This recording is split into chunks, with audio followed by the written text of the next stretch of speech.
for driving the Saudi Green Initiative. Pakistan has already extended full cooperation through exchange of knowledge and provision of experts. This is just the beginning.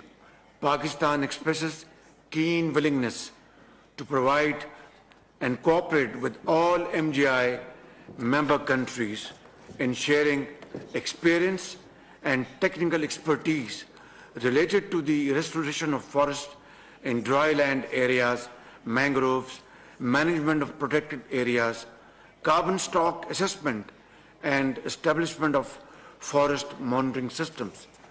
The earth has been calling for action, but we, it seems, have decided to learn the hard way.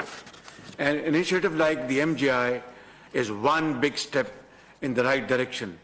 Pakistan is fully committed to the broader objectives of the initiative and looks forward to working in close collaboration with member states, not just limited to this initiative, but in every action needed to secure the planet against climate change impact.